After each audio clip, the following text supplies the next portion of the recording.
오늘은 법정 스님의 수행법에 대해서 구체적으로 정리를 한번 해보겠습니다. 법정 스님의 글과 수행에 대한 영상 세 번째인데요. 오늘은 구체적으로 법정 스님께서 실제로 어떤 수행법을 즐겨 하셨는지 그것을 구체적으로 한번 살펴보도록 하겠습니다. 법정 스님의 글이 대중들에게 크게 애호를 받았던 시기가 8, 90년대였다고 생각을 합니다. 그때는 독재시대였고 너무나 어수선한 혼란한 시대에 법정 스님이 산속에서 홀로 수행을 하시면서 그 청정한 글의 향기 속에서 대중들이 목말라 했던 그 영혼의 울림을 줬다고 생각을 합니다. 그리고 우리 불교계에서도 굉장히 관념적인 수행법으로 대중들에게 이탈되어 갔었고, 중국의 어떤 천사들의 흉내내기 식의 그런 관념적인 법문들로 인해서 대중들이 불교에 대해서 굉장히 실망을 하던 때였다고 생각을 합니다. 그리고 지금처럼 남방의 윗바사나 수행도 아직 전파가 되기 이전이었고요. 80년대 말에 거해 스님이 지금의 미얀마에 가서 수행의 나라라고 하는 그곳에 가서 직접 윗바사나 부처님의 관법을 배워가지고 오셔가지고 전파를 하게 돼서 지금은 이제 윗바사나 수행이 널리 알려졌고, 우리 불교계에서도 수행법에 대해서 큰 반성과 어떤 변화가 일어나는 것으로 진행이 되고 있는데요. 법정 스님의 글들이 그때 당시에 굉장히 큰 울림이 있었는데, 그것의 요인으로는 일상인들이 쉽게 이해할 수 있는 어떤 일상적인 소재에다가 불교적인 가르침을 녹여서 감성이라는 부분하고 지성적인 지혜의 영역을 아울러서 전달을 해줬기 때문에 그나마 그 당시에 그리고 지금까지도 법정 스님의 글들을 그리워하고 그러한 글의 향기 속에서 붓다의 그 지혜를 얻고자 하는 그 갈망의 마음이 크다고 보거든요. 그러나 생각을 해보면 법정 스님의 글의 향기에 너무 심취된 나머지 법정 스님께서 글 속에 농축을 시켜 놓으신 붓다의 어떤 경전에 입각한 수행의 가르침이라든가 구체적인 수행의 방법들에 대해서는 자칫 간과하는 측면이 없지 않나, 이런 반성도 해보거든요. 그래서 이번 영상에서는 역시 법정 스님의 대표적인 글 몇 편을 통해서 법정 스님께서 실제로 강조하셨던 수행법은 뭐고, 실제로 그분이 어떠한 수행법을 실천하셨는지에 대해서 관심을 갖고 한번 들여다보겠습니다. 법정 스님의 수행법은 아직 우리나라에서 체계화된 것은 아니지만 제가 한 세 가지로 정리를 해봤습니다. 첫 번째 수행법은 집착에서 벗어나려면 하는 글 속에 강조가 되어 있는데요. 그 구절을 구체적으로 함께 살펴보도록 하겠습니다.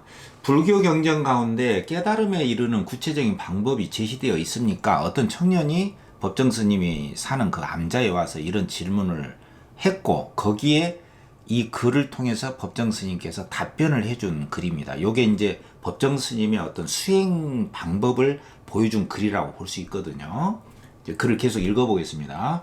대개 불교도들은 다른 종교의 신자들에 비해 경전에 대한 이해나 탐구적인 노력이 부족한 것 같다. 마음이 부처요 마음 밖에서 구하지 말라고 한 그 뜻을 잘못 받아들여서 부처님의 교법을 아예 무시한 채 불교를 이해하려는 모순에 빠져있는 사람들이 얼마나 많은가.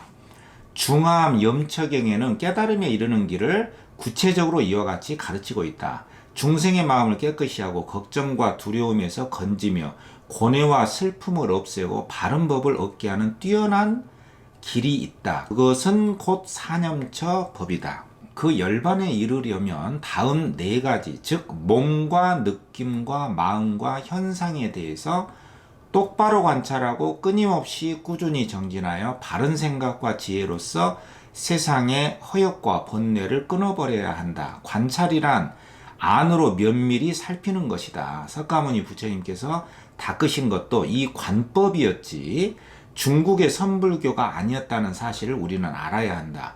그 구체적인 방법을 알아보자. 고요한 곳에서 몸을 똑바로 하고 앉아 오로지 일념으로 먼저 호흡을 조절한다. 길게 들이쉬고 내쉴 때는 그 길다는 것을 알고, 짧게 들이쉬고 내쉴 때에도 짧다는 것을 알아야 한다. 온몸으로 들이쉬고 내쉬는 것을 알아 생각을 다른 데로 달아나지 못하게 하라. 그 다음에는 몸을 관찰하라. 어디 갈 때에는 가는 줄을 알고, 머물 때는 머무는 줄 알며, 앉고 누울 때는 앉고 누웠다는 상태를 바로 보라.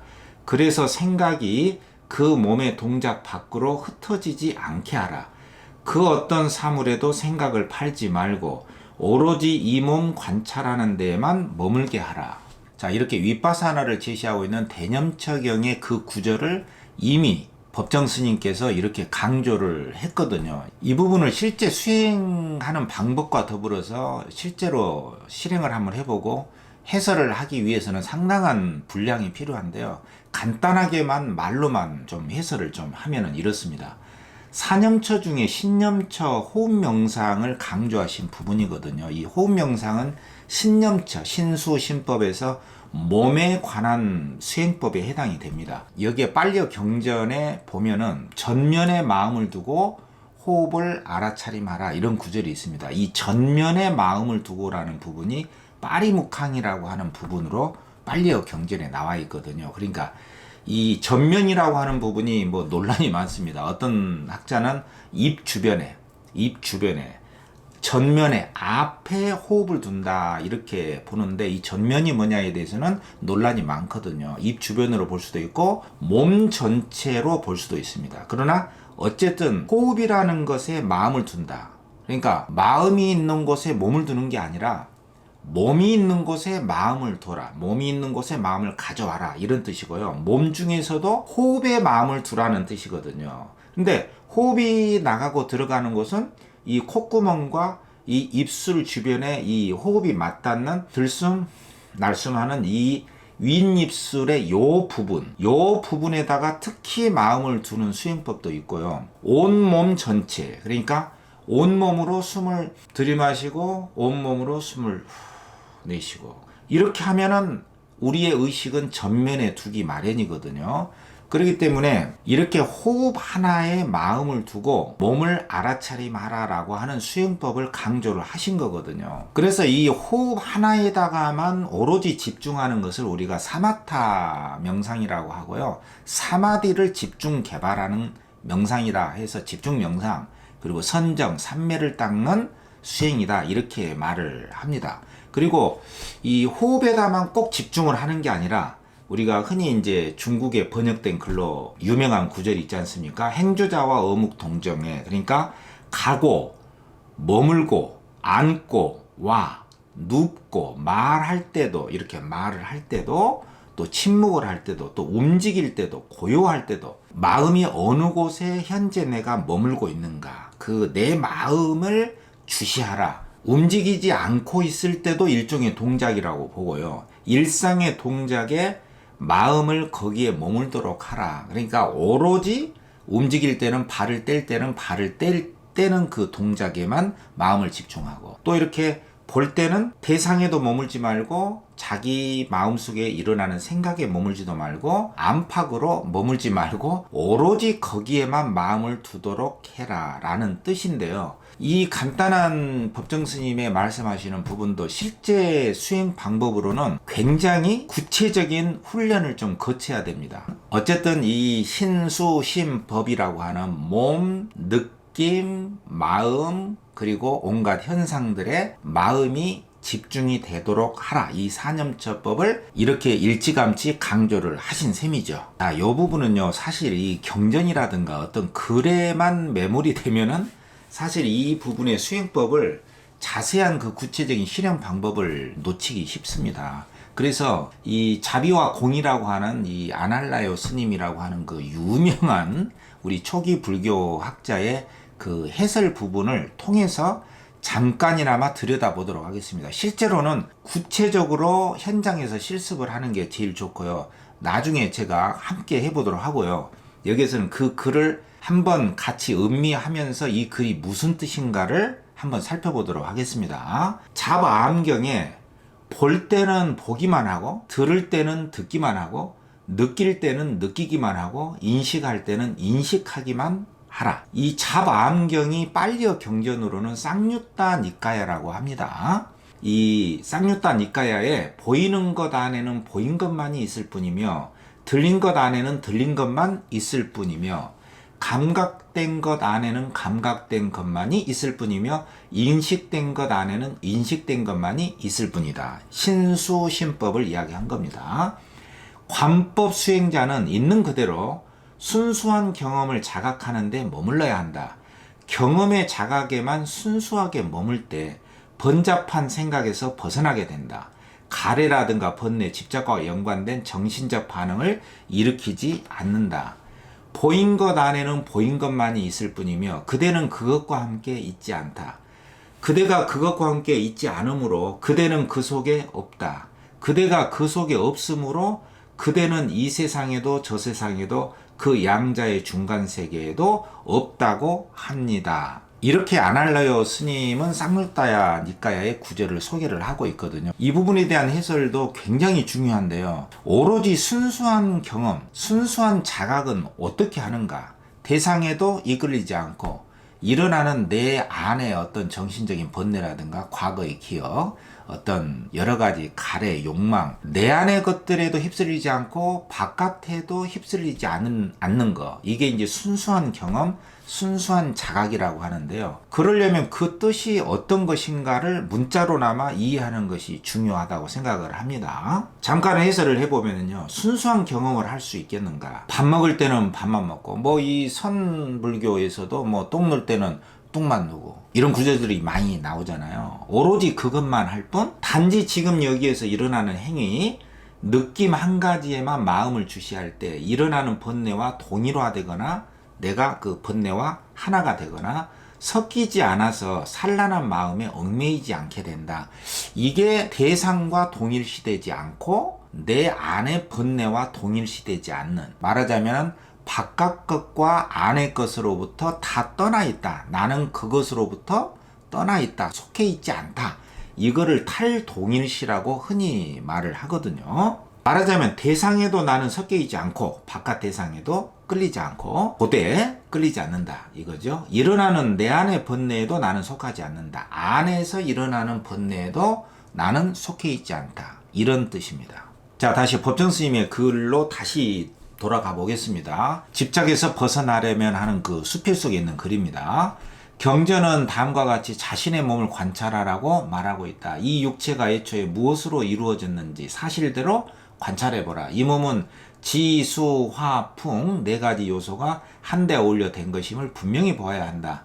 솜씨 좋은 백정이 소를 잡아 사지를 떼어 펼쳐놓듯이 이 몸을 네 요소로 갈라 눈앞에 드러내 놓아보라. 숲속에 버려진 시체 해골 한두에 지나 무더기로 쌓인 해골 다 사가 부스러진 해골의 잔해를 보는 것과 같이 자신을 주시하라. 내 몸도 마침내 저렇게 되고 말 것이라고 관찰한다면 이 세상의 온갖 집착을 버리게 될 것이다. 자, 요 부분도 법정스님이 부처님이 실제로 했던 그 설법 내용을 굉장히 강조를 하고 있는 이 부분이거든요. 제가 덧붙인 해설을 잠깐 함께 보시면은요. 이게 붓다의 부정관이라고 하는 것이거든요. 우리 몸이 이렇게 오염된 물질에 불과하다는 것을 실제로 봐라. 우리가 불교를 흔히 쳐 바른다라고 이야기를 하거든요. 불교는 그 어떤 그 미사여구를 동원하지 않고 실상을 그냥 쳐 발라서 그냥 다 드러내놓는 종교다. 아주 그 냉철하고 잔혹하리만큼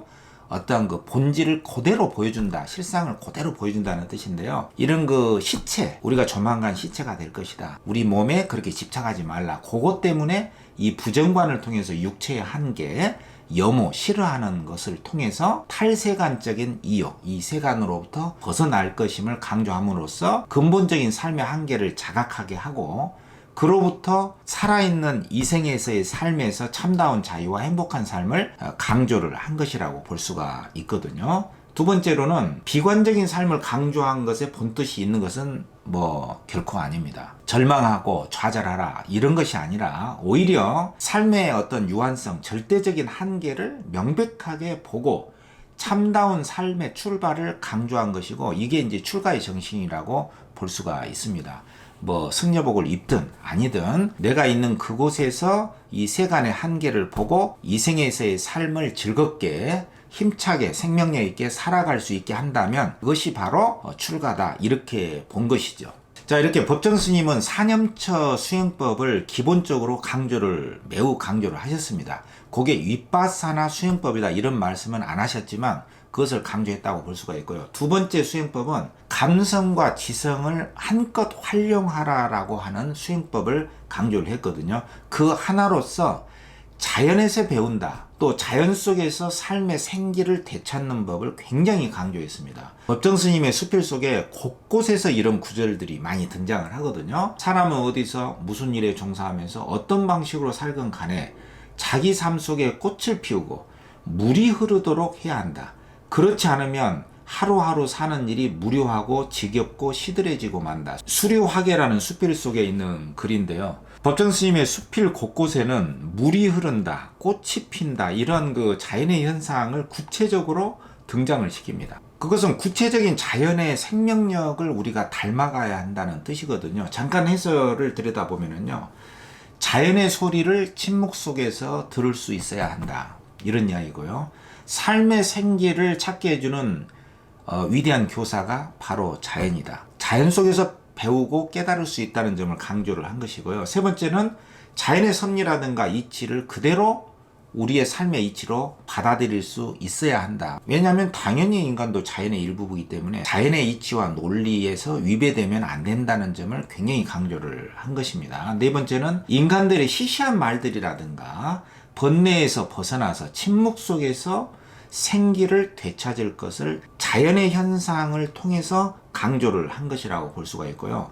다섯 번째는 자연 속에서 우리 인간들의 시간의 틀을 벗어나서 자기만의 어떤 개성에 맞는 자주적이고 주체적인 자기만의 목소리를 낼 수 있는 그러한 주체적인 삶을 회복할 것임을 강조했다라고 볼 수가 있습니다. 또 자연인이 되어보라 이런 수필 속에서도 강조를 했습니다. 읽어보면 그 어떤 직위에서 어떤 직종에서 종사하건 간에 사람은 직능인이나 기능인이기 이전에 우선 자연인이 되어야 한다. 자연인이란 곧 사람의 본바탕이다. 요즘에 뭐 TV에 자연인이라는 프로그램도 있던데 법정 스님은 자연을 닮은 자연의 생명력을 닮은 삶이어야 한다를 강조를 한 셈이죠. 자, 법정 스님의 세 번째 수행법은 일상생활 자체가 수행이 되어야 한다는 것을 굉장히 강조를 했습니다. 한번 읽어보겠습니다. 아침 일찍 일어나 밤 동안 건조해진 화분에 물을 품어주면서 잎새 하나하나에 따뜻한 눈길을 보내는 것도 선정이 될 수 있다. 비록 말이 없는 식물이지만 자기를 보살펴주는 마음씀에 생기에 넘치는 몸짓으로 응답하는 내밀한 생명의 신비를 감득할 수 있다면 그게 마음에 비친 지혜가 아니겠는가.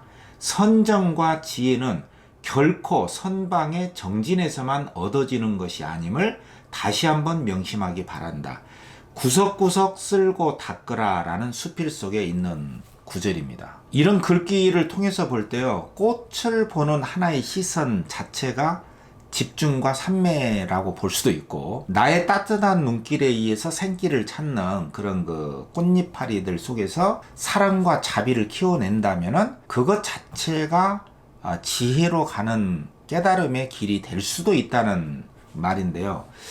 해설을 잠깐 우리가 살펴보면은 일상의 수행이라고 하는 것은 감성을 외면하지 않고 아름다움을 감상할 수 있고 또 거기에 사랑을 듬뿍 줄 수 있는 이런 감성을 외면해서는 안 된다. 그런가 하면은 또 지성적인 지혜, 깨달음이 다른 데 있지 않다. 이러한 감성과 지성의 균형적인 개발이 필요함을 강조했다고 볼 수가 있습니다. 두 번째는 이 불교의 두 날개라고 할 수 있는 지혜와 자비를 강조했다고 볼 수 있고요. 세 번째는 선정과 지혜를 일상생활에서 개발해야 됨을 강조를 했다. 이렇게 볼 수가 있습니다. 그래서 참된 인격, 참된 삶은 이런 감성, 이 자비에 해당하는 감성과 어떤 그 지혜에 해당하는 깨달음, 이 두 개를 갖춰야 함을 강조했다고 볼 수가 있겠습니다. 그래서 우리가 세간적으로 우리가 어떤 데에 아름다움을 감상을 한다거나 어떤 즐거움에 빠진다거나 어떤 감성적인 신미한 이것을 기르는 것은 그 자체가 나쁜 것이 아니다. 그리고 출세간적인 이런 유한한 삶에 대한 어떤 지혜, 그것을 통해서 유한한 삶을 어떻게 힘차게 살아갈 수 있겠는가, 이러한 출세간적인 지혜, 이 무위법에 대한 지혜를 아울러 강조함으로써 이 깨달음에 이르는 길을 글 속에서 제시했다. 이렇게 이해를 할 수 있겠습니다. 자, 여기까지 법정스님의 글 속에 나타난 수행법에 대해서 간략하게 살펴봤습니다. 이러한 법정스님의 수행법이 우리에게 주는 의미는 무엇일까? 이 점에 대해서는 결국에 나에게 맞는 수행법은 무엇인가를 찾아내는데 하나의 도움이 될 수 있으면 좋겠습니다. 아무쪼록 이 법정스님의 어느 한 구절이나 해설에 나타나 있는 이 영상의 어느 한 구절이라도 내 가슴에 와닿는 부분이 있나 이렇게 유심히 한번 들여다보고 한번 또 소리내서 음미를 한번 해보고 실제로 해보면서 아, 내 마음이 이렇게 평온을 되찾는구나 라고 느껴진다면 그 점을 통해서 유익한 점을 얻어갈 수 있으리라고 생각을 합니다. 다음 영상에서는 이러한 부분들을 좀 잘게 쪼개서 실제로 어떤 한 구절이 어떻게 실제로 수행을 해 나갈 수 있는지에 대해서 계속해서 살펴보도록 하겠습니다.